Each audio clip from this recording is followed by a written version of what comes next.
ఈరోజు అన్నీ కూడా సంక్షేమ పథకాల గురించే ఉన్నది. సంక్షేమ పథకాల గురించి మాట్లాడేటప్పుడు ముందుగా ఒక 2 నిమిషాలు ఈ రాష్ట్ర ఆర్థిక వ్యవస్థ మీద మాట్లాడాలి. ఇంత గొప్పగా 3,04,000 కోట్ల రూపాయల బడ్జెట్ పెట్టుకొని సంక్షేమ పథకాల గురించి ఇంత గొప్పగా మనం చర్చించుకుంటున్నప్పుడు ఈ రాష్ట్ర ఆర్థిక పరిస్థితి ఇంత అధ్వాన్నంగా ఉన్న సమయంలో అసలు సంక్షేమ పథకాలు ఏ రకంగా అమలు చేయగలుగుతారు? ఒక పక్క తెలంగాణ రాష్ట్రం వస్తే అన్ని బాగుంటాయి, ఎవరికి ఎక్కడ ఎటువంటి ఏ ఇబ్బంది రాదు, అంత గొప్పగా పోరాటం చేసి సాధించుకున్నటువంటి తెలంగాణ రాష్ట్రం ఇంత అప్పుల ఊబిలో కూరుకుపోయిన తర్వాత ఈ సంక్షేమ పథకాలు సరైన రీతిలో ఈ రాష్ట్రంలో అమలు జరగాలంటే ఈ రాష్ట్రంలో పనిచేస్తున్నటువంటి ఉద్యోగులు కూడా సంతోషంగా ఉండాలి అధ్యక్ష. లేకుంటే సంక్షేమ పథకాలు సరైన రీతిలో అమలు కావు. ఈరోజు ఉద్యోగులు సంక్షేమ పథకాల సంగతి అయితే దేవుడెరుగు. ప్రభుత్వంలో పనిచేస్తున్నటువంటి ఉద్యోగి నేను జమ చేసుకున్నటువంటి నా బకాయి వస్తలేదు, నా బిడ్డ పెళ్లి చేయాలా, నా కొడుకుని దవాఖానలో చేరిక చేసినా నేను బిల్లు కట్టలేని పరిస్థితిలో ఉన్నాని ఆర్థిక శాఖ మంత్రి గారి ఛాంబర్ నుండి రోజుకొక 10 మంది ఉద్యోగులు ఫోన్లు చేస్తున్నారు అధ్యక్ష.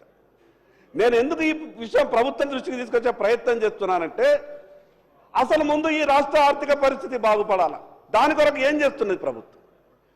నేనేదో ఈరోజు ఉన్నటువంటి ప్రభుత్వం మీద నిందేసి గతంలో ఉన్నటువంటి వాళ్ళని అనేసి నేను ముగించాలనుకుంటలేను. ఈ రాష్ట్ర ఆర్థిక పరిస్థితి బాగుంటేనే కదా ఈ సంక్షేమ పథకాలన్నీ కూడా అమలయ్యేది. ఒక పక్క ఉద్యోగులేమో పాపం ఆ 310 జీవోతోని ఆ రకంగా ఇబ్బంది ఉంటే వాళ్ళు జమ చేసినటువంటి డబ్బుల్ని కూడా ప్రభుత్వం ఇవ్వలేనటువంటి దుస్థితిలో ఉంటే సంక్షేమ పథకాలు ఏ రకంగా అమలు చేయగలుగుతారో ఒక్కసారి ప్రభుత్వం ఆలోచించాలి అధ్యక్ష. ఇంత చిన్నాభిన్నమైతుంది తెలంగాణ రాష్ట్రం వచ్చిన తర్వాత. ఈ రాష్ట్ర ఆర్థిక పరిస్థితి ఈ రకంగా తయారవుతుంది.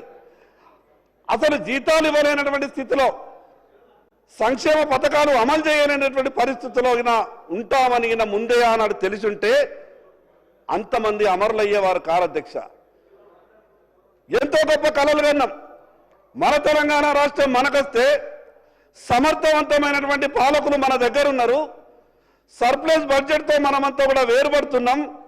గొప్పగా ఈ రాష్ట్రాన్ని పరిపాలించుకుంటామని ఎన్నో కలలు కానీ ఈ రాష్ట్రాన్ని సాధించుకుంటే 11 సంవత్సరాలలో ఈ రాష్ట్రానికి ఈ రకమైనటువంటి పరిస్థితి వస్తుందని ఎవరు ఊహించలేదు అధ్యక్ష. అధ్యక్ష, ముఖ్యమంత్రి గారిని ఈ సందర్భంగా ఏ మాట కామాట కొంత అభినందించాల. నేను ఎందుకు ఈ మాట మాట్లాడుతున్నానంటే ప్రభుత్వంలో ఉన్నటువంటి పెద్దలు కొన్ని కఠిన నిర్ణయాలు తీసుకునేటప్పుడు ధైర్యం కూడా కావాలా. ఈరోజు భూమి మీద లేడు పివి నరసింహారావు గారు.